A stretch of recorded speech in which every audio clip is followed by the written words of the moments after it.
He's RJ Bell of pregame.com.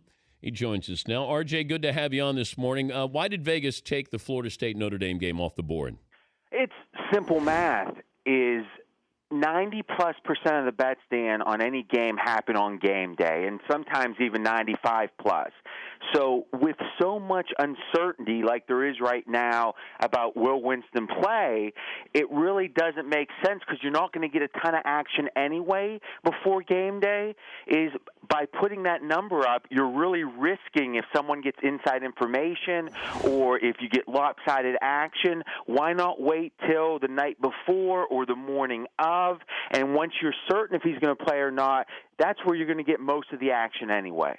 Okay. At what point do you make a decision whether to put it on the board or not? You're waiting for Jameis Winston that he's going to be cleared or he's going to be ready to play. That's it. Then it goes back on the board Saturday morning, Saturday afternoon? Yeah, so it would be one of two things. One, if they feel like it rises to the level of certainty before game day, they'd be happy to put it back up because even though it's going to be less than 10% of the action before game day, they might as well get that action if they don't think there's any risk.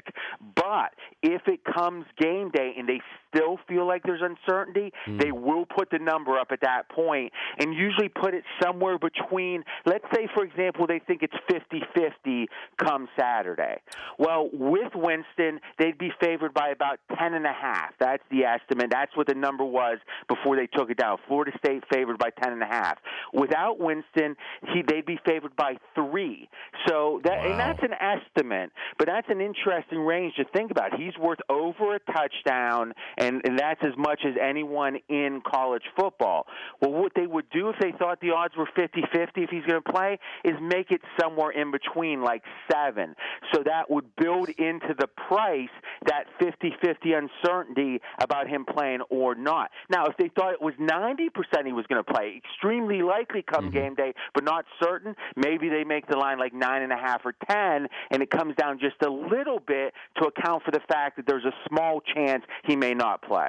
Last time a game was taken off the board due to a point-shaving rumor. Off the board, that usually happens after the fact. Now, you'll hear the stories like there's a fun story back in the mid-'90s where it was the Arizona State scandal in college basketball where there was guys coming in the Mirage, one of the biggest books in town at the time, and they were betting literally suitcases of money against Arizona State, and the line kept coming down. It was like 7, 6.5, 6. They kept moving it, and they didn't even know what a point spread was. So it was like they didn't even understand. They just said, I want to bet as much as I can on this. And what was fascinating was they ended up getting caught after the fact because of how explicit they were, and there was something funny going on. So that was something where I still think that game wasn't taken off the board. What ends up happening is after the fact, the Vegas authorities will report it to the NCAA or whatever, and then they do their investigation.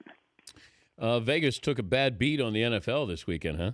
Oh, man, that Denver game is one of the ones that if you had the Jets, so just to set the stage real quick, the Jets were underdogs in the 10-point range against Denver, home dogs. Now, 80+% of the money, though, was on Denver, but there were some people, obviously, that had the Jets plus the points. Well, late in the game, maybe the last play of the game, the Jets were covering. Everyone's favorite, and I'm saying that with sarcasm, Geno Smith throws a pick-6, touchdown, Denver covers, and in the sportsbook stand, it was 80-90% people screaming, people going nuts. And then if you had that Jets ticket, well, that's one you're going to be talking about for quite a while. Good to visit with you, RJ. Thanks for joining us. Have a good weekend. Big fan. Thank you, Dan. All right, RJ Bell, pregame.com.